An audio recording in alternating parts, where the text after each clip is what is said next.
UERJ Entrevista. Temas atuais comentados por professores e pesquisadores. Um espaço para reflexão sobre o nosso dia a dia.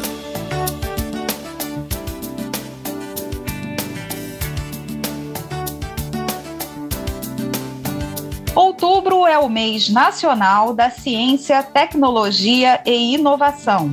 E de 2 a 8 deste mês ocorre a 18ª Semana Nacional de Ciência e Tecnologia. Para refletirmos sobre o papel da mulher na ciência, convidamos a professora da Faculdade de Oceanografia da UERJ, Letícia Cotrim. Letícia é graduada em Oceanografia pela UERJ, é mestre em Geoquímica pela UF e doutora em Oceanologia pela Université de Perpignan.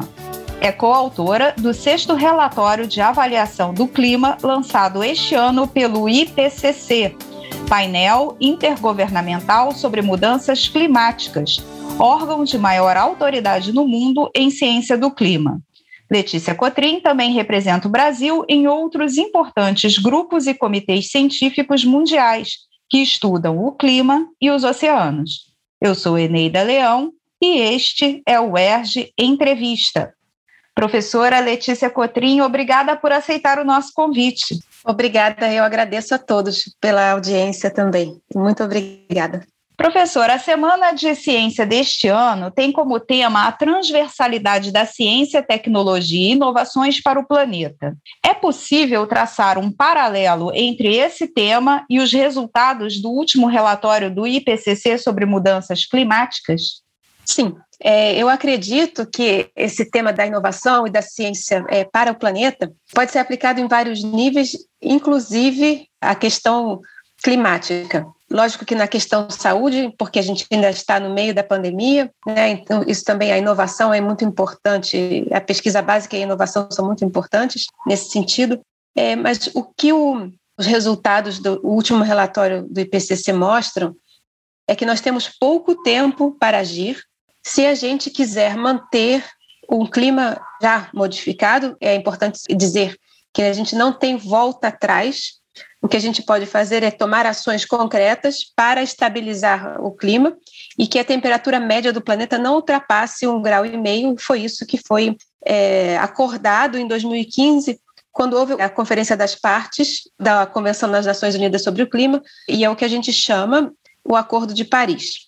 Então, se a gente quiser manter a temperatura média do planeta, que ela não ultrapasse 1,5 graus, hoje em dia nós estamos com 1,1 grau e meio acima do período histórico, que considera o finalzinho do século XIX e o comecinho do século XX. Eu acho que a pesquisa e a inovação, elas têm que ser valorizadas ao máximo, porque vamos ter que entrar num processo de redução drástica das emissões dos gases de efeito estufa, e o principal deles é o gás carbônico, o CO2, e junto com isso a gente tem que mudar a nossa matriz energética, que é completamente baseada no uso de energias a partir de combustíveis fósseis, petróleo, carvão e gás. Então, a gente tem uma componente muito grande para além de ciências do mar, né? A gente tem um desafio grande aí para a economia, para modos de produção, então todas as engenharias, aí, processos e etc. envolvidos também.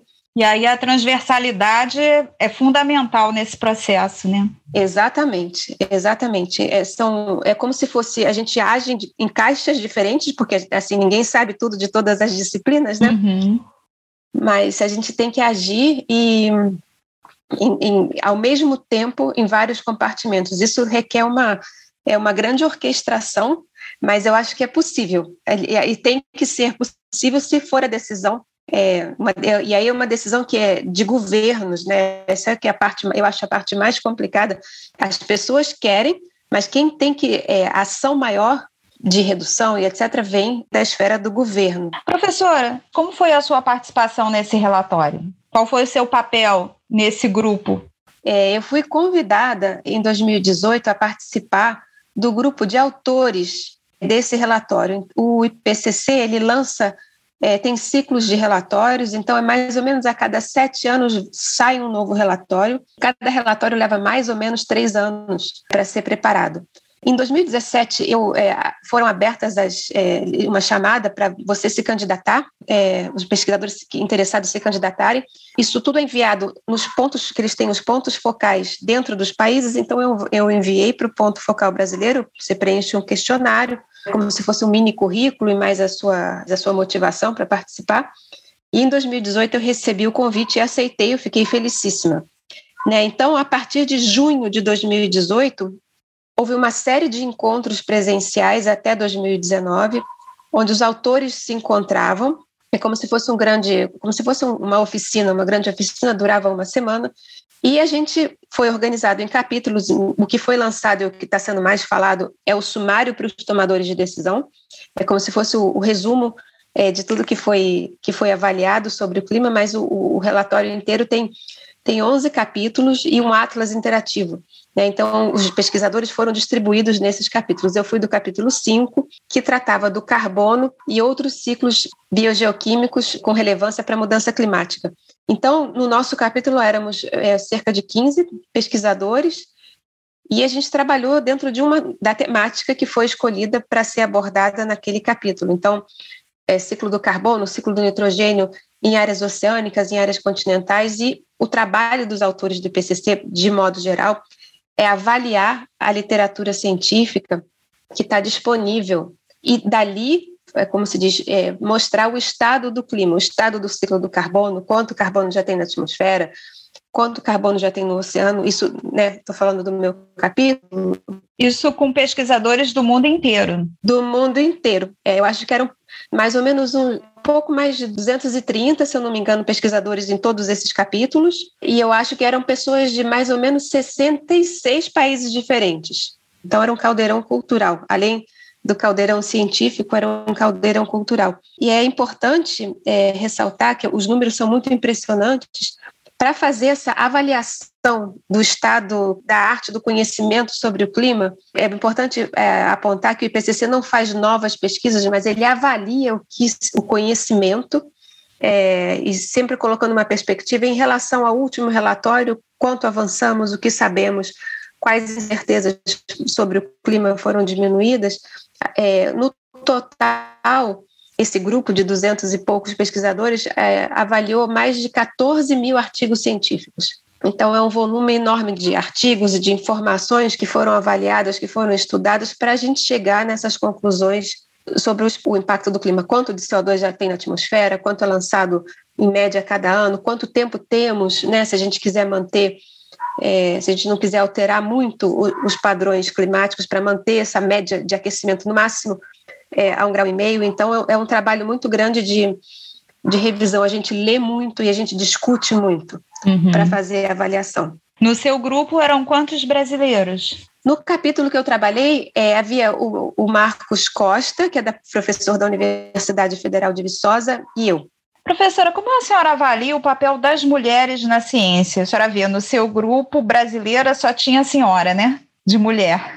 E mesmo dentro do IPCC, o número desses 200 e poucos autores, a representatividade feminina, isso foi até discutido durante as oficinas, é baixa, foi mais ou menos 1/3 das autoras, mulheres.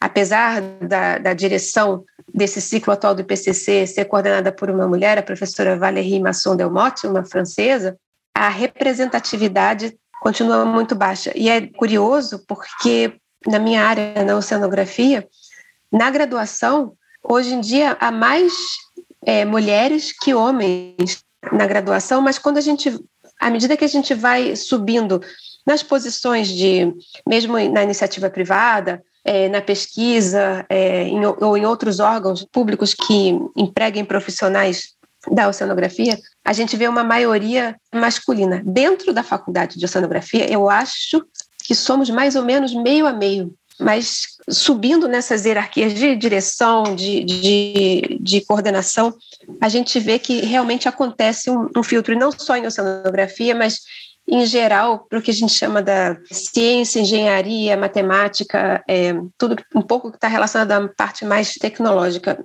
Eu não sei explicar o que acontece exatamente, mas existe um filtro, e eu acho que desde da escola, isso eu me lembro da escola, quando eu fiz ensino médio, e essa parte mais técnica, etc., era como se fosse, os meninos são, não era dito abertamente, mas era quase como se houvesse uma preferência até dos professores pelos alunos homens, né, sobre na hora de atenção e tirar dúvida. Eu hoje em dia, na época eu não percebia muito isso, mas hoje em dia é uma coisa que eu sinto. Eu acho que isso mudou muito, e eu espero que tenha mudado muito mesmo, mas é uma coisa um pouco cultural e é um pouco no mundo inteiro. Eu ia justamente lhe perguntar o seguinte, se esse preconceito ainda existe dentro da academia, esse preconceito contra as mulheres, e como é essa relação diária com os outros pesquisadores?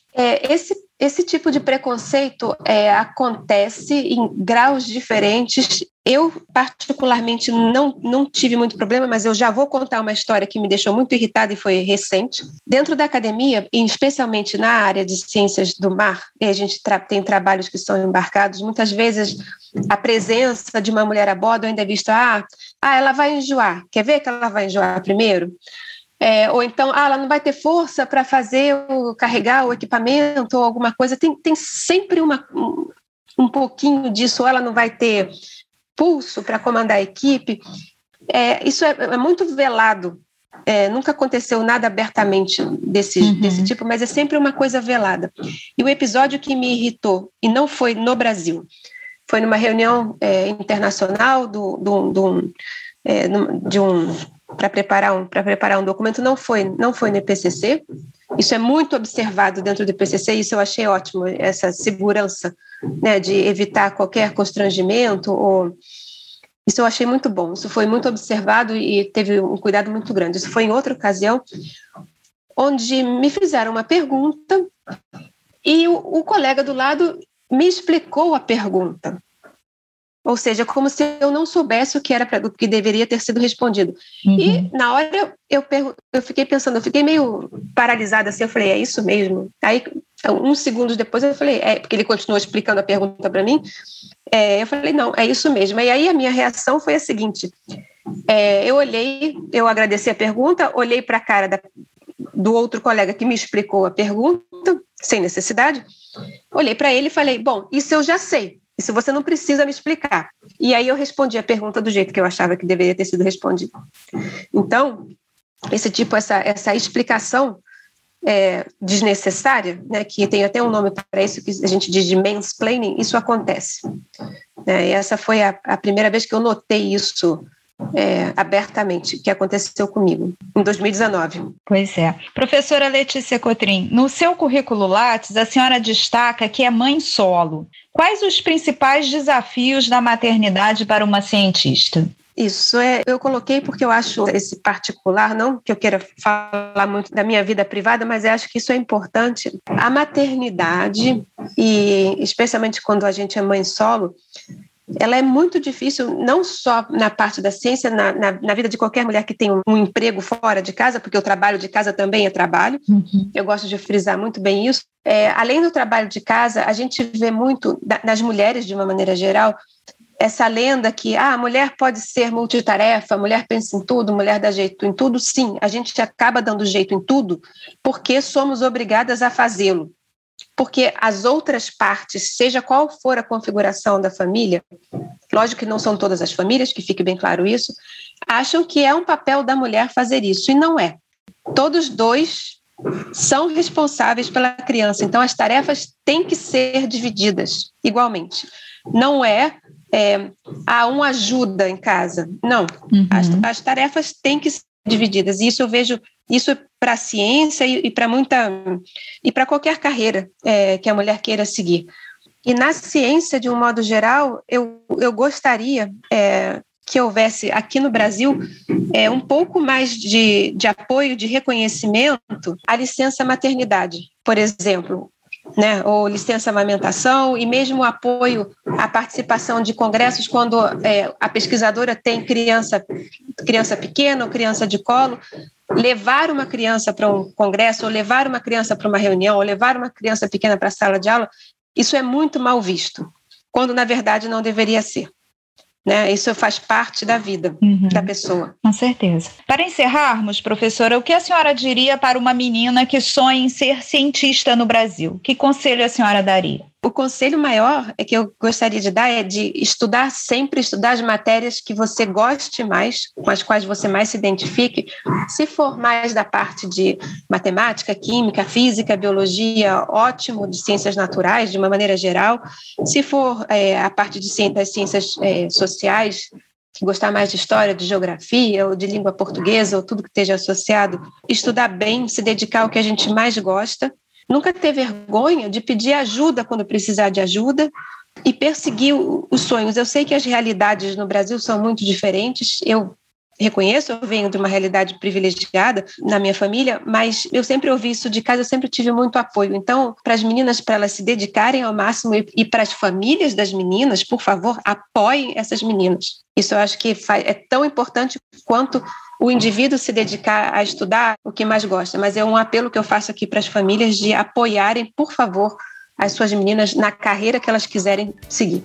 Obrigada, professora Letícia Cotrim. No UERJ Entrevista de hoje, conversamos com a professora Letícia Cotrim sobre as mulheres na ciência.